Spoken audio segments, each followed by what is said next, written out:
di kontaan lool bi ma teewee fii si Njaareem li ma fi indi nag yow yaa tax parce que yow yaa ma invité ñu xamante am na ay ñetti at te li tax ma ñëw tamit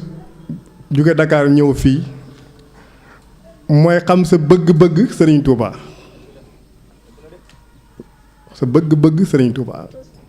yow Baye Fall Serigne Touba nga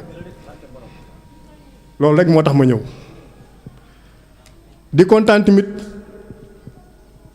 ci waxtaan wi ndax yoonu murit dafa soxla ay jotaay yu mel nii dafa jot ñu gën a exploiter xam-xam ci biir yoonu murit loolu moom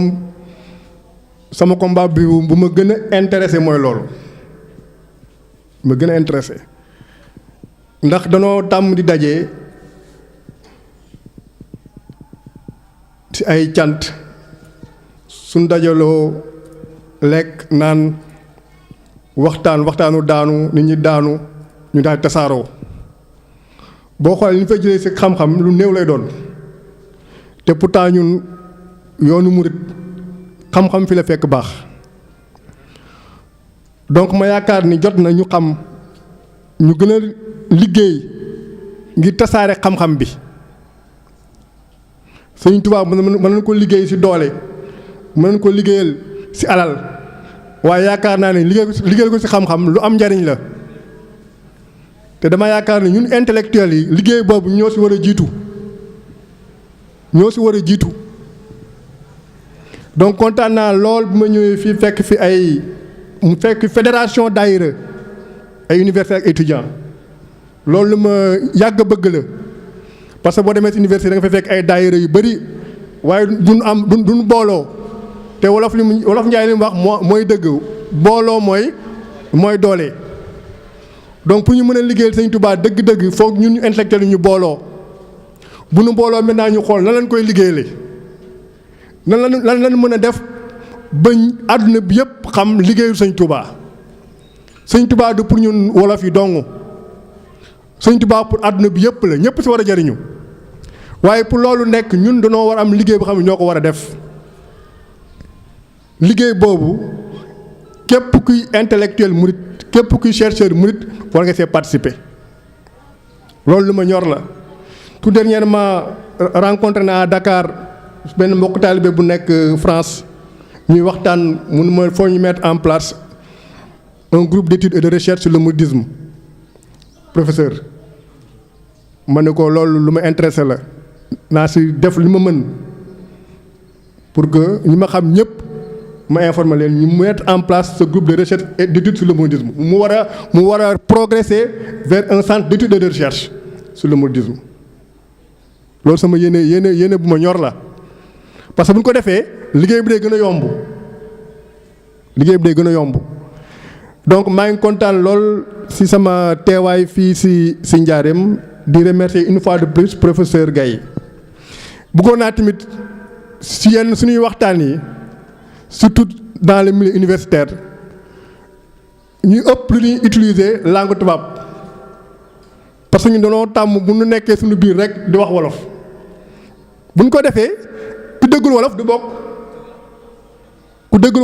bokk parce que boo defee conférence université Dakar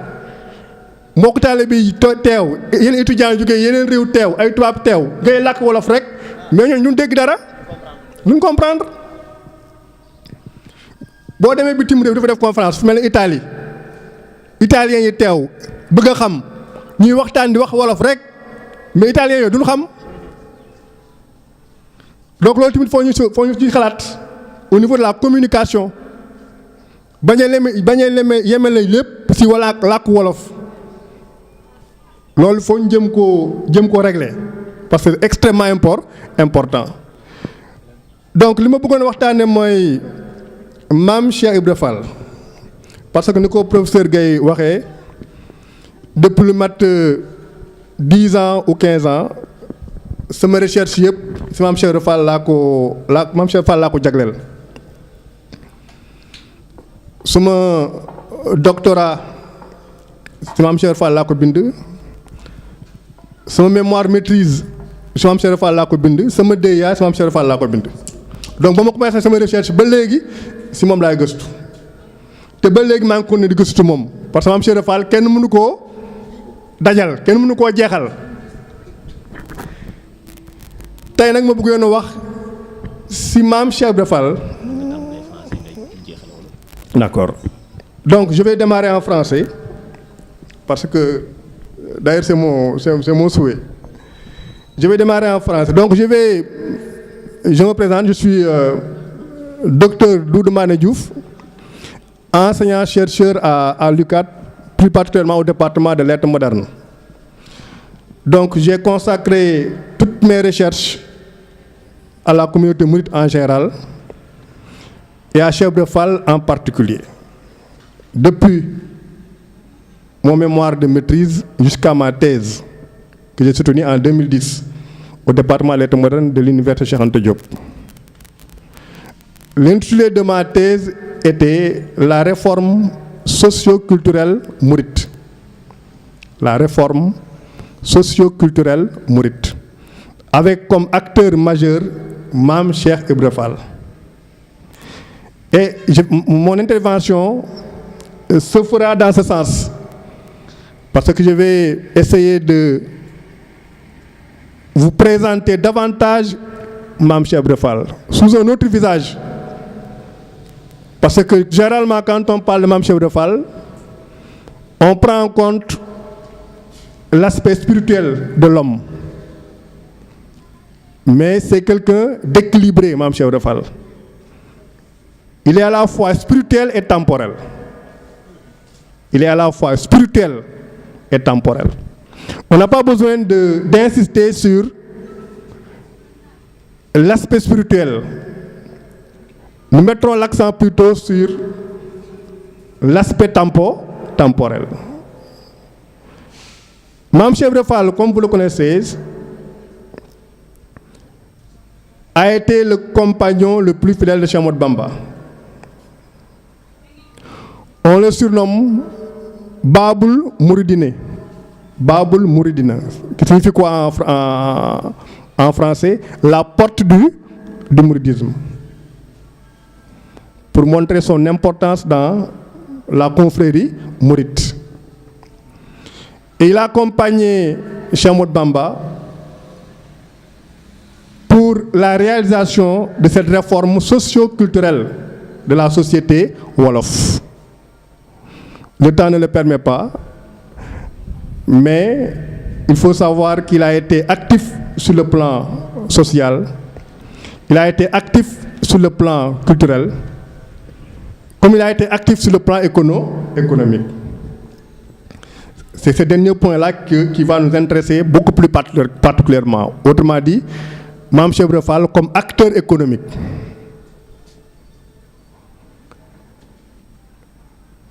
Donc si en wolof li ma bëgg a waxtaanee ak yéen tey mooy jaar-jaaru Mame Cheikh Ibra Fall si wàllu koom wàllum économie lu nu mën a jàpp si jaar-jaaru Mame Cheikh Ibra Fall si wàllu économie loolu laa bëgg a waxtaan ak yéen tey. may tàmbali nag damay mettre en place le contexte historique bi nga xam ni yoonu murit si la juddoo. yoonu murit mi ngi juddoo au XXe siècle. XXe siècle au Sénégal dafa nekk étape bu am importance ndax XXe siècle la fi colonisation dugg. Colonisation bi mu fi duggee la fi nguuru ceddo yi jeex parce que tubaab bi moo fi jeexal nguuru ceddo yi bi colonisation maintenant imposée par la force tubaab bi dafa doon def tout pour maîtriser maintenant les esprits c'est dans ce cadre-là mu mettre en place lu ñuy wax école française école française lan moo doon yitteem mooy soppi xelu doomu Sénégal yi fi nekkoon ba xam ni dañ leen a mën a noot ci xel ma leen a dominer di leen mën a manipuler loolu moo nekkoon rôle école française école bi fi njëkk a tijji ñu ko tijji Ndar école française école bi nga xam ni bi fi njëkk a tijji ñu ko tijji Ndar ka fa njëkk a jàngale mi ngi tuddoon Jean Dard moo fi njëkk a nekk enseignant de l'école française laïque balaa boobu amoon na fi école catholique moo fi njëkk école catholique moo tax boo demee dëkk yu bëri école yi fa gën a màggat ñu fa njëkk mooy école catholique yi donc après école catholique lañu indi école française mu jaar Ndar law si réew mi école boobu li ko taxawoon jógul waxoon naa ko léegi mooy soppi xelu Sénégalais yi defeen ay tubaab yu am der yu ñuul moom la tubaab di wax aliénation culturelle déracinement aliénation culturelle loolu tax murid yi yàgg a xeex école française tubaab bi bind na ko boo demee archive dañ ñu gënoon a bañ école française Sénégal mooy murid yi def na lu nekk pour que murid yi dugg ci école française ñu bañ bu nu mujjee fii ci Njaaréem lan dem seet Sëñ Tuubaa ndi ko sëñ dañoo bëgg nga dimbale ñu sa taalibe yi dugg école ci suñu école yi mun leen loolu de mën naa nekk waaye à une condition dañuy négocier li ma lay wax ni mi ngi archive mu ne ko waa loo bëgg mu ne ko man mu ne man damaa am école moo bëgg bu xam ne bokkut ak seen bos mu ne ko ban école nga bëgg mu ne ko da ngeen di def école bu xam ni day jàngale langue française dana jàngale làkku française langue bi dana ko jàngale waaye di soppi nit ñi ñu di ko d'accord nan mu ne ko école boobu dama bëgg ñu fay jàngale arabe damaa bëgg si école boobu ñu fay jàngale arabe tubaab bi ne ko d'accord naa looloo indi première école franco-arabe ñu tijji ko fii si Njaaréem première école arabe bi ngay dégg école franco-arabe boo dégg Sénégal cosaan lañ mi ngi Njaaréem cosaan li mi ngi Njaaréem ci la ko njëkk a tijji te loolu Sëñ Tuubaa moo ko liggéey moo imposé tubaab bi école franco-arabe avant loolu li ñu amoon mooy école française rek loolu jar a xam la lu jar a xam la donc tubaab bi indi école française implanté ko mu war a soppi xel yi ci nit ñi moo amaat beneen facteur muy église catholique yàgg na fi église catholique li ñu bëggoon mooy lan def sénégalais yi ay catholique def leen ay chrétien bu njëkk xale bu dugg école catholique da ngay nekk catholique bu njëkk Dakar Saint-Louis xale mu dugg école catholique dafa jànge da ngay nangu nekk catholique catholique yooyu jéem a dugg ci biir réew mi dugg ci biir àll bi def sénégalais yi ay catholique muy combat bu xam ni li ñuy wax église catholique moo ko mëne ak li ñuy wax ay missionnaires yi dugg ci dëkk bi ci biir réew mi di nax nit ñi di leen jàppale ci wàllu social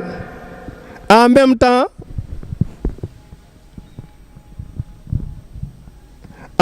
ñeen di jéem a corrompre pour ñu ñëw wàll ci diine chrétienne loolu ñuy wax œuvre sociale c'est-à-dire dama lay dimbale jàngal la dama lay dimbale jàngal la liggéey dama lay dimbale faj la mais en même temps ma lay nax ngir nga bàyyi sa diine fekk sama diine loolu fi amoon ci yooyu jamono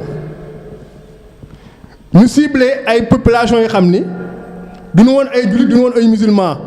population yi mel ne séeréer yi sama mbokk séeréer yi dana gënoon a ciblé ak population joolaay yi dana gënoon a ciblé pour que ñooñu dugg ci diine chrétien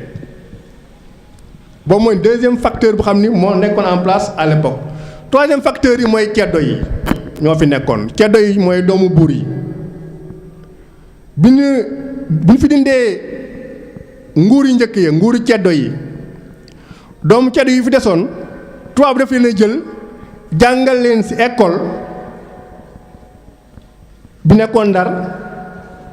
parce que tubaab dafa tijjoon benn école boo xam ne fa la doon formé doomu buur yi ba pare maintenant dugg leen ci administration coloniale ñu nekk ay chef de canton doomu ceddo yooyu di xeex l'islam di ko xeex ki ci gënoon a ràññeeku ci xeex l'islam ak Cheikh Ahmadou Bamba xam ngeen ko mooy Mbaaxaan Jóob doomu kan doomu Lat Joor te mu mujj tuub nekk murit sëñ bi tudde ko nan Abdou Khafour l'esclave repenti Abdul Khafour donc ñoo fi nekkoon ak ñan ak sëriñ si ku mel ni sëriñ Touba ñooñu nekkal fi diine di xeex ngir diine ñooñu nag ñoo jàkkaarloog tubaab bi di xeex ak moom non pas ci doole mais ci xel parce que xeexu doole bi jeexoon na ak kanu yi buur yi fi nekkoon ñii dee nan ñii daw nan donc xeexu diine xeexu doole bi jeexoon na li fi desoon mooy xeexu xel donc ci xeex boobu nag le Cheikh Ibra Fall joué rôle am ànd si ak kan sëriñam ba di sëriñ Touba mu jàppale ko si su ko li ñuy wax réforme socio-culturelle c'est-à-dire soppeli changer li fi amoon temps du ko permettre mais sinon mën naa développer ces aspects-là li ma waxoon au début nag mais mooy li ma bëgg a war a def mooy présenter leen Cheikh Ibra Fall comme acteur économique Cheikh Ibra Fall bi ko Sëñ Touba yeewee da ko yóbbu Ndar moom rek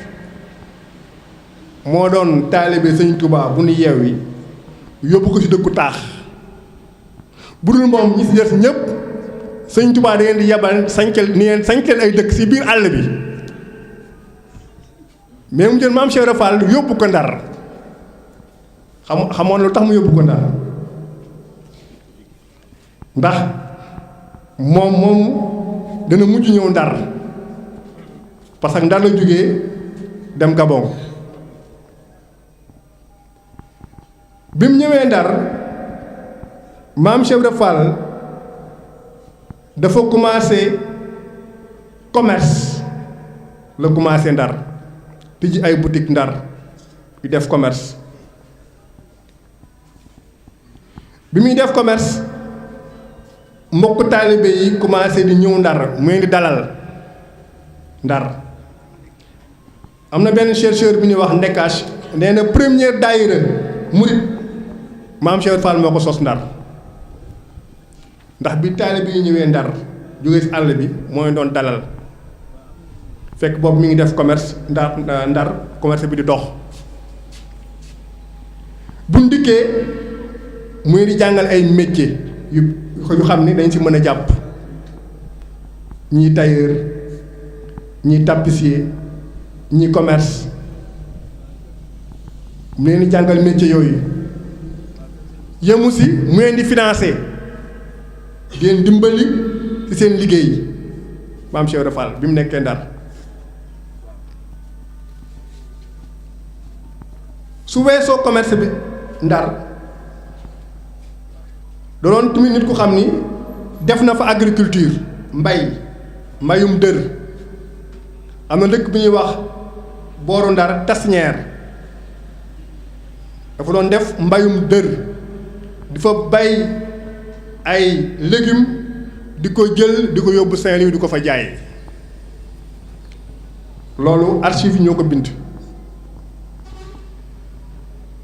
bi mu jugee Ndar mu ñëw Thiès bi mu ñëwee Thiès duggul biir Thiès dafa fondé benn dëkk bu ñuy wax Daaru Bayre boo jógee Saint-Louis jëm Thiès avant nga yegg ci contournement bi da nga fa gis benn dëkkam boobu ñuy wax Daaru Bayre bi mu ñaanee suuf tubaab bi da ko faa yóbbu bu tax mu yóbbu ko dafa ni woon suuf yoo fa nekk baaxul ndax suuf soosu suufu ban la mu jox ko suuf soosu yaakaar ne mënu koo du fa mën a bay moom ak Baye Fall yi defar ko ba mu baax mu dem Ndar sa pépinière ba fa nekkoon si jardin botanique ba nekkoon Ndar jardin d'essai botanique mu fa jël ay pépinière ay fruits lu mel ne mango lu mel ne banana lu mel ne goyave indi ko di ko bay Daaru Bayre muy ñor mu koy dem di ko yóbbu Thiès du ko fa jaay. gis nga mbayum fruits yooyu nga gis Thiès ak Pout ak dëkk yi ko wër yooyu yëpp fa la jóge historiquement mbay moom Daaru Bayre googu la jóge ndax zone boobu xamuñu woon genre mbay moomu tubaab moo ko fi indi tubaab bi moo doon jël ay garab bitim réew yóbbu ko jardin botanique bi nekk Ndar ñu tuddee ko jardin d'essai dafa essayer plante yooyu ba mu adapté wu ñu doog koo tas Cheikh Ibra Fall loolu la gisoon nag moo tax bi mu dikkee Daaru Bayre mu delluwaat Ndar dem sa jardin ba jël fa ay pépinière jëmbat ko ci tool bi muy meññi nit ñi di ko fa jël di ko yóbbu feneen muy tas loo tax culture fruitière développé zone boobu loolu liggéey maam Cheikh Ibra Fall la ci xarañam bi mu nekkee Thiès tubaab bi moo bind nii maam Cheikh Ibra Fall amoon na ay boutique Thiès ba Ndar escale boo dem am na fa boutique commerce am bi di dox ba mu la jël grand commerçant yi fi nekkoon Sénégal muy libanais yi libano-syriens yi ak juif yi ñi xamoon ñoo ŋànkoon commerce bi à l'époque ñooy dem ba jaaxle dem porter ko plainte pour concurrence déloyale ñu dem justice ñooñu daanu ñu vérifier ñu gis ni Cheikh Ibra Fall deful dara lu xam ne jaarul yoon xanaa kay xarajam moo ko may boo commerce am boobu dox mu am ay boutique ni ma la ko waxee léegi nii Thiès ba Saint-Louis escale bu fa am rek am na fa boutique yooyu mu jël ay murit ñu fay liggéey boutique yooyu mu jël ay murit ñu fay liggéey si wàllu mbay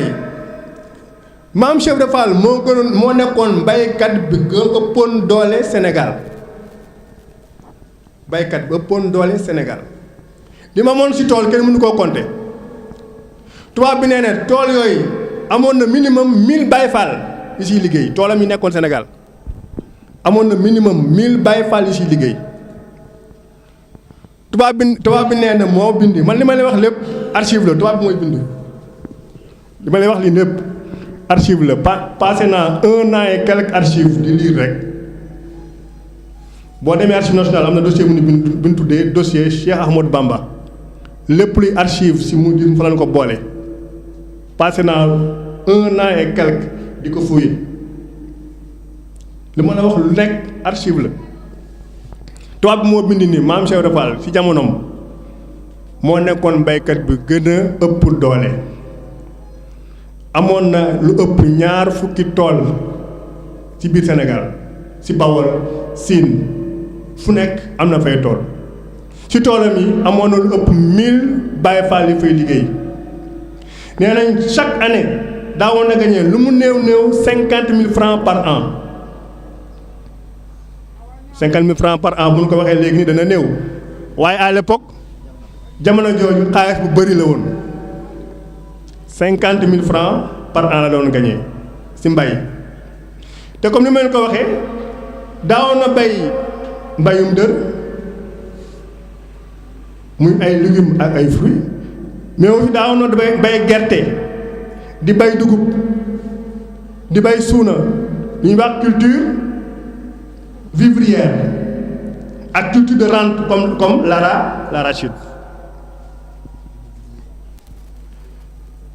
nee nañ tamit maam Cheikh Ibra Fall si xarañam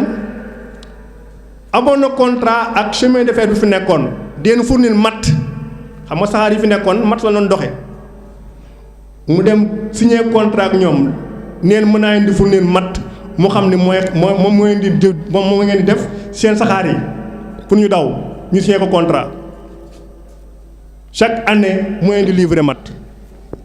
chaque année Cheikh Ibra Fall moo leen di livrer matt si wàllu immobilier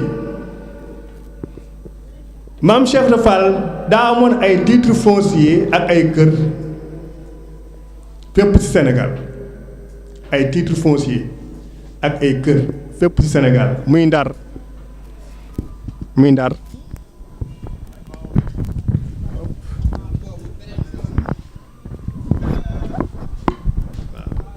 muy Ndar muy Thiès ñëpp xam nañ ni titre foncier la fa jënd mooy koy mooy fi ñuy wax Thiès fàtte naa ko quartier bi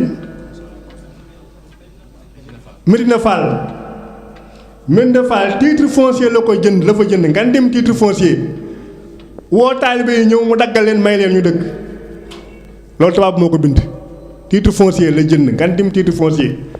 taalibe yi ñëw Thiès mu leen daggal di leen may ñuy dëkk si Thiès googu bala ma koy fàtte maam Cheikh Ibra Fall amoon na fa école de formation ak internat Thiès amoon na fa école de formation boo xam ni daa ànd ak internat à l'époque li may lay wax nii Paul Marty moo ko rapporté li may lay wax nii Paul Marty moo ko rapporté mu ne école boobu amoon na lu mat 75 élèves de 6 à 17 ans si biir école bi dafa am internat ñuy fanaan si biir école bi daa am formation professionnelle mu leen di jàngal métier donc bu naan tey daara moderne maam Cheikh Ibra Fall moom koy def yàgg na bu naan tey ay daara moderne maam Cheikh Ibra Fall muy def daara moderne di si def internat si biir di def en même temps formation professionnelle si biir loolu yàgg na donc loolu day wane ni maam Cheikh Ibra Fall visionnaire la c'est quelqu'un qui est en avance par rapport à son époque parce que booy ñëwee au Sénégal ñu ngi jéem a xool na leen mettre en place des daara modernes mais maam Cheikh Ibra Fall à l'époque il avait réussi à mettre en place une daara moderne à Thiès avec internat avec à l'intérieur une formation professionnelle destinée à plus de 75 élèves âgés de 6 à 17 ans li may lay wax ni Marty moo ko bind moo dem ba xool ko Paul Marty moo dem ba fekk ko foofu bind ko ci rapport loolu jar a xam la bu ñu ñëwaatee ci wàllu immobilier amoon na ay terre titre foncier yu bëri wax naa ko ci Ndar wax naa ko ci Thiès wax naa ko ci Dakar li gën a yéeme ci Dakar mooy maam Cheikh Ibra Fall day dem Dakar fa gën plateau fa gën booru Palais mu jënd ko ay terre fa gën sa Dakar booru Palais fa la am ay terre titre foncier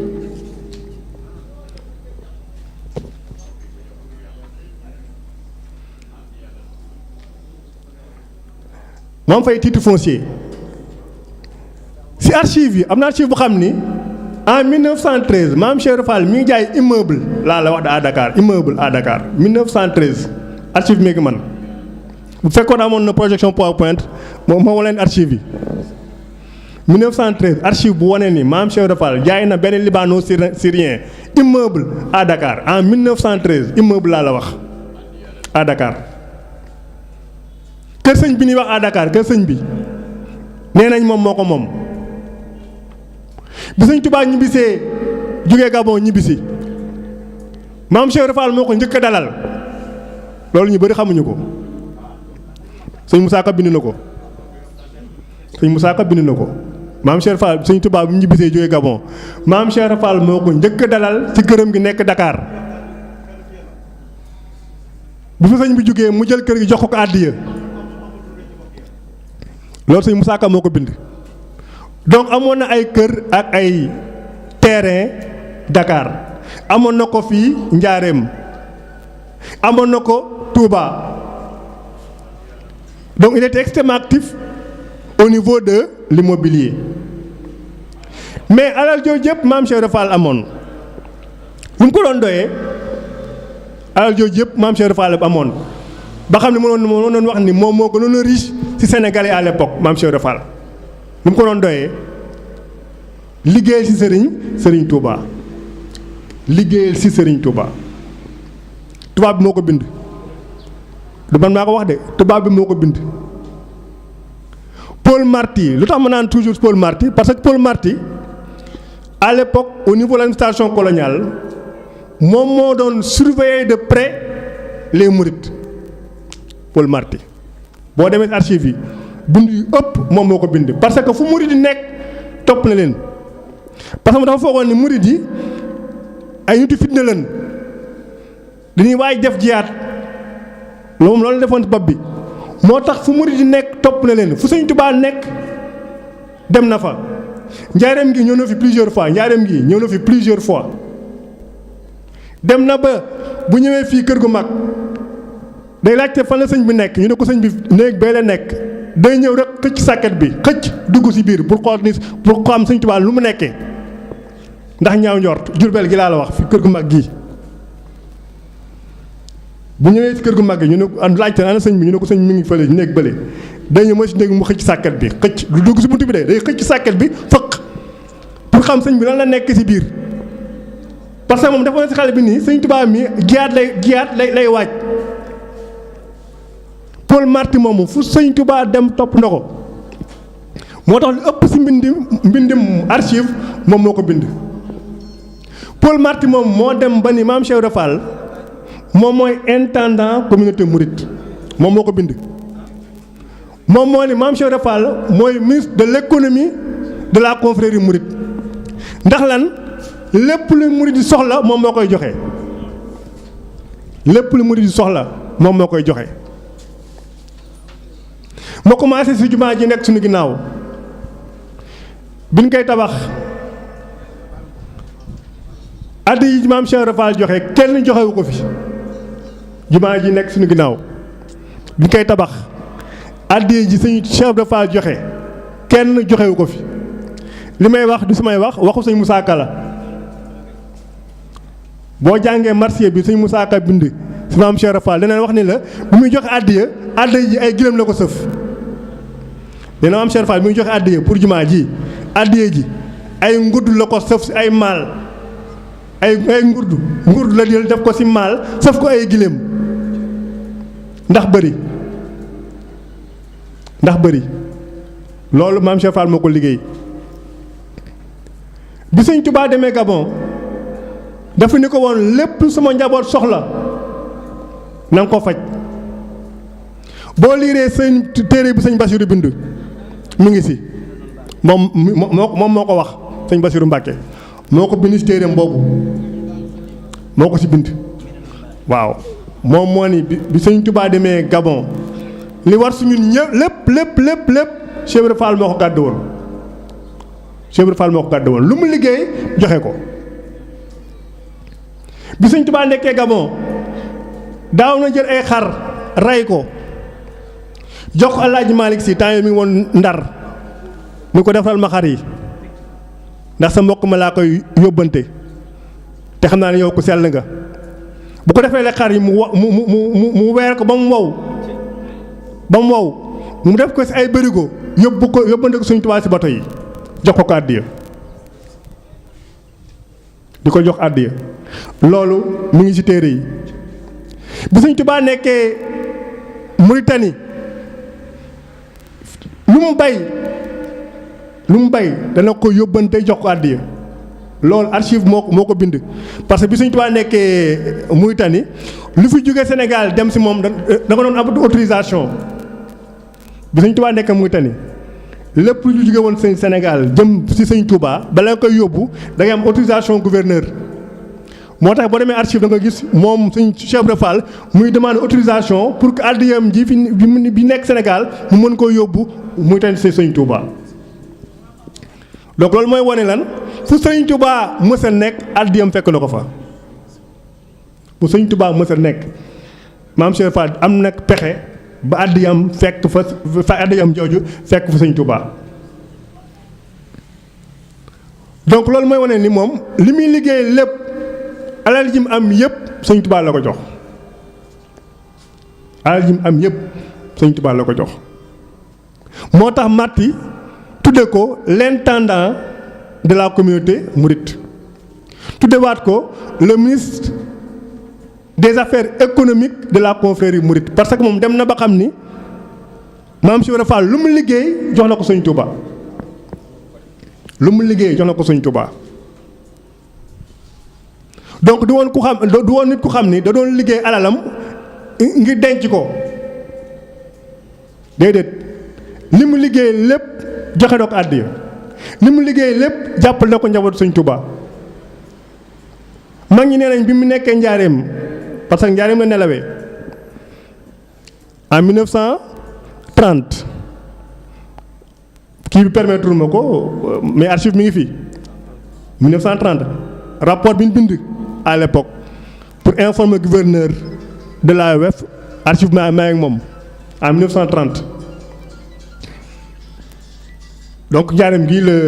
la nelawee bi sëñ Modou Moustapha wuutoo Serigne Touba maam Cheikh Ibra Fall jàppale na ko bu baax jàppale na ko bu baax a baax a baax ci alalam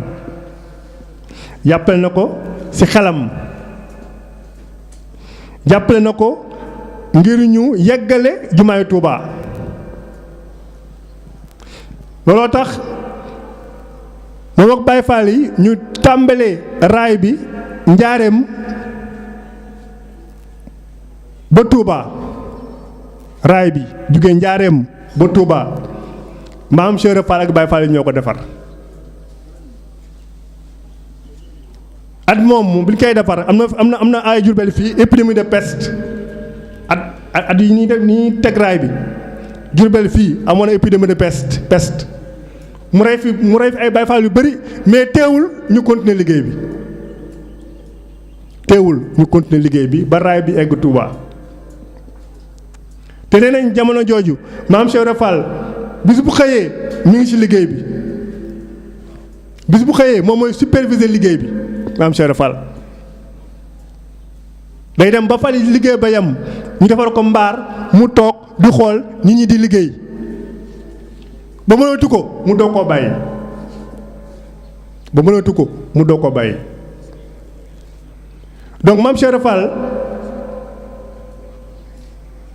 li ñu mën a wax si moom bëri na waaye li ñu seetlu mooy nit ñu bëri xamuñu ko nit ñu bëri xamuñu maam Cheikh Ibra Fall parce que bu ne maam Cheikh Ibra Fall rek ñu luy xalaat mooy miracle yi mu def moom la ñuy waxtaane yëg na ci garab daanu def na lii ñii daanu ñu bëri xamuñu maam Cheikh Ibra Fall ndax bu nee maam Cheikh Ibra Fall li ñu xam ci moom mooy miracle yi mu def waaye maam Cheikh Ibra Fall nitu zaahir ak baatin la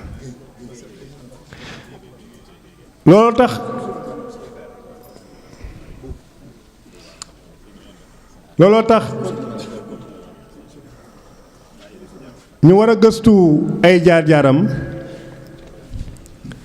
xam lim liggéeyal yoonu murit ngir mën koo jariñoo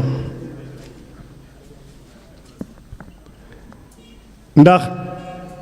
woy na ay preuve am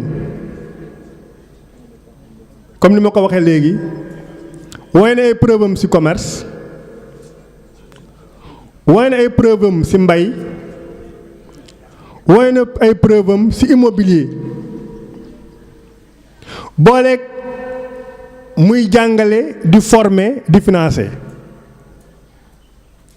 ba si ay jamonoom moo doon sénégalais bëpp xaalis Sénégal waaye comme ni ma ko wax xaalis bi amoon yëpp jox na ko Serigne Touba nee bi mu nelawee fii si Njaareem 315 francs lan fekk si moom bi mu nelawee fii si Njaareem nee nañ 315 francs la fi bàyyi nit ku xam ni à l'époque yaa ngi doon gagné chaque année 50 000 francs bi mu fiy jógee nga bàyyi fi 315 francs loolu mooy wane ni doo nit ku xam ne doon denc alal li mu am lépp jox na ko Serigne Touba fu Serigne Touba mës a nekk àddiyam fekk na ko fa waaw donc jot na ñu xam kan mooy maam Cheikh Ibra Fall looloo taxoon ma jël sama gëstu yi may def yëpp jagleel ko maam Cheikh Ibra Fall pour nit ñi xam ko mën koo jëriñoo xale yi nekk ci réew mi mën koo jël comme modèle mën koo jël comme référence ndax ñu dañoo tàmm di ut ay référence feneen di ut ay repère feneen alors que ci biir réew mi am na repère yu mat sëkk waaye problème mooy lan xamuñu leen te bu leen xamul du leen mën a exploiter damaa wax maam Cheikh Ibra Fall rek mais boo jëlee mag ñi fi nekkoon ñëpp nga xool seen jaar-jaar da nga xam ne ay nitu zaahir lan mais aussi ay nitu baatin lan dañ doon ay liggéeykat doon ay acteurs économiques donc jot na ñun ñi xam ne ñooy intellectuels yi ñun ñi xam ñooy chercheurs yi ñu gëstu suñu mag ñooñu ndaxte kenn du ko def suñu place kenn du ko def suñu place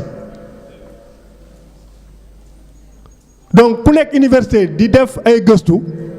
war ngaa jël temps consacré ko suñu mag ñooñu buñ ko deful defuñu lu ñu war buñ ko deful lu ñuy def mooy lan gëstu maguñu yeneen dëkk waaye di def ay gëstu yu xam ne amul benn sens donc li may ñaan sama mbokku chercheurs yi sama mbokku professeurs yi sama xaritu étudiants yi mooy ñu gën a jox gëdd xam-xam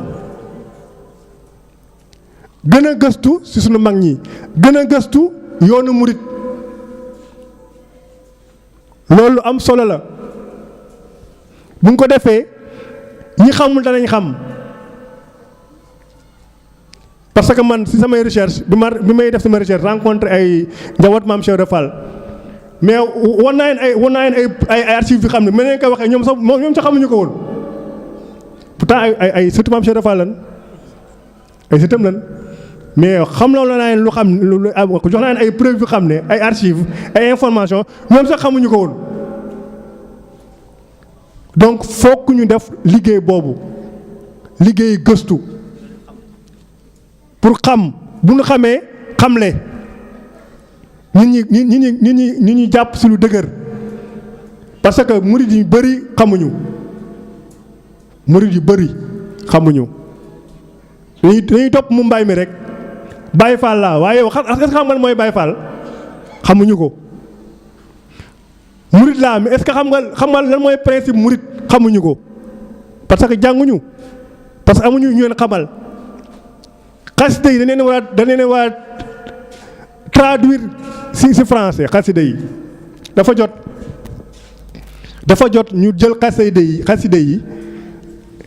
tekki ko si tubaab tekki ko si anglais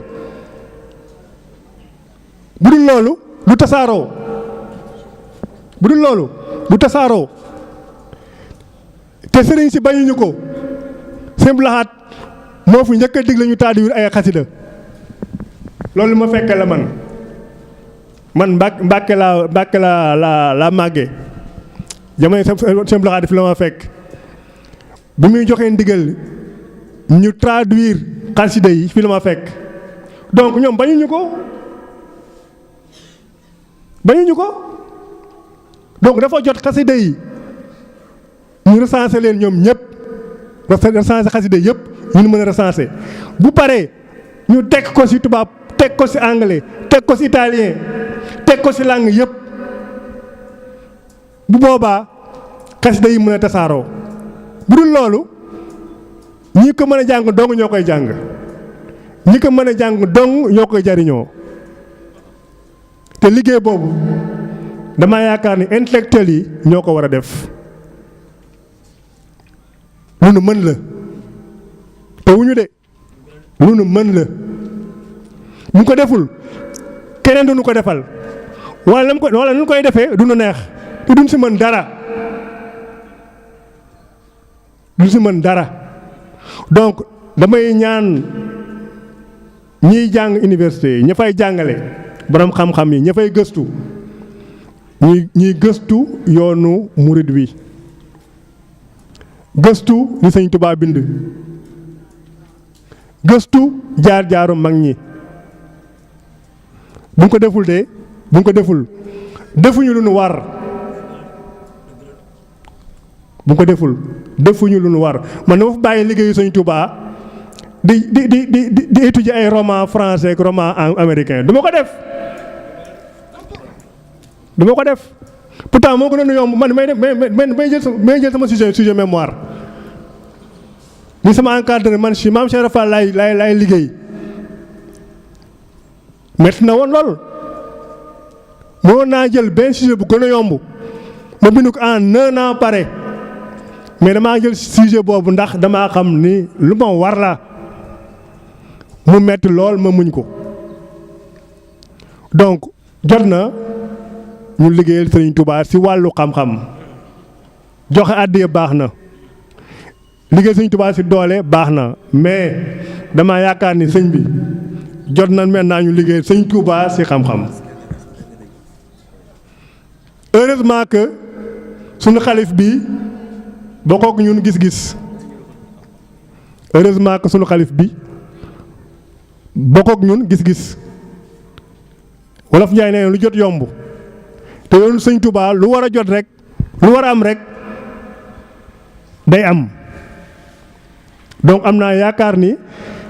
li ma bëgg te professeur Gaye bëgg ko professeur Kane bëgg ko ñu bëri bëgg ko dana am c'est-à-dire ñu gën a jox gëdd xam-xam waxtaanu daanu yi baax na lool xeexuñu ko de waaye bu ndajeetee ñuy waxtaanee xam-xam ba ku fa jugee am loo fa jëlee lu lay jëriñ